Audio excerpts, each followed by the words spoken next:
bienvenue sur Aqualogic TV. Aujourd'hui, on se retrouve pour une étude de gestion des eaux pluviales dans le cadre d'un permis de construire pour une maison d'habitation. Le but de nos études est de préconiser une ou plusieurs solutions d'infiltration des eaux pluviales, par exemple par noue d'infiltration, par puisard ou en y ajoutant une cuve de récupération.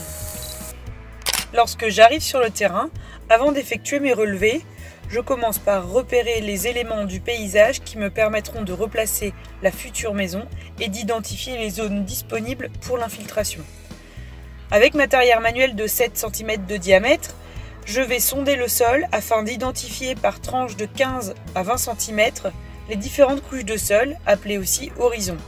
Mon analyse pédologique consiste à observer la couleur, la texture, la structure, et d'identifier une quelconque présence de débris de roche ou d'indices de présence de mouvement d'eau dans le sol, comme par exemple une nappe ou un ruissellement important.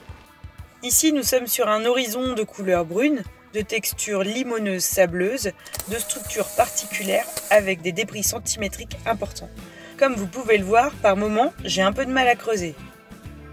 Cet horizon est ici retrouvé sur environ 60 cm de profondeur. La forte concentration de débris rocheux ne m'a pas permis d'aller à plus de 60 cm, mais cette profondeur suffit pour la prochaine étape. Je prends ensuite note de mon sondage pour le placer en annexe dans votre étude. Avec la tarière de 15 cm de diamètre, je vais ensuite agrandir mon sondage sur 50 cm de profondeur environ. À cette profondeur-là, j'y dépose mon test Porcher qui me permettra, comme pour l'étude de filière, tuto numéro 17, de mesurer la capacité d'infiltration de mon sol. J'y verse ensuite de l'eau, non potable préférentiellement. Ici, j'y ai mis de l'eau pluviale. La première phase consiste en la phase de saturation. Tous les vides du sol vont être remplacés par de l'eau. C'est une phase qui dure environ 30 minutes. Allez, zou, je lance mon chronomètre. Pendant ce temps, je vais continuer mes prises de relevé.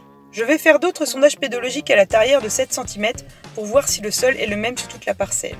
Je prends ensuite mon odomètre et je mesure les distances entre mon test d'infiltration et un élément précis. Ici, j'ai pris une borne du terrain. Cela me permettra ensuite de le replacer sur le plan de masse. J'en profite également pour prendre les photos de l'environnement et prendre note d'éléments précis qui pourraient être utiles dans la gestion des eaux pluviales, comme par exemple un fossé, un cours d'eau, de la végétation et des surfaces imperméables par exemple. Allez hop, mon chronomètre a sonné. La phase de saturation est terminée. Nous allons pouvoir lancer la mesure. La mesure consiste à regarder sur 10 minutes quel volume d'eau le sol a pu infiltrer. Je note le volume présent dans le bidon actuellement et j'en profite pour ramasser et ranger mon matériel. 10 minutes plus tard, je reprends de nouveau la valeur inscrite sur le bidon. J'en fais ensuite la différence. Ici, le sol a infiltré 0,80 litres d'eau en 10 minutes. Au bureau, après un petit calcul, cette valeur sera transformée en une valeur de perméabilité du sol. C'est avec cette valeur que je dimensionnerai le dispositif d'infiltration des eaux pluviales. Je note la valeur et rebouche au mieux le trou qui a été fait pour éviter une jambe plâtrée qui n'est jamais très agréable. N'est-ce pas, Grégoire ? Voilà. Je ramasse ensuite mon petit bazar et peux rentrer au bureau en ayant tous les éléments nécessaires au dimensionnement et à l'implantation de mon système d'infiltration des eaux pluviales. Allez, maintenant, il faut que j'aille rédiger. Donc je vous dis à bientôt sur Aqualogic TV.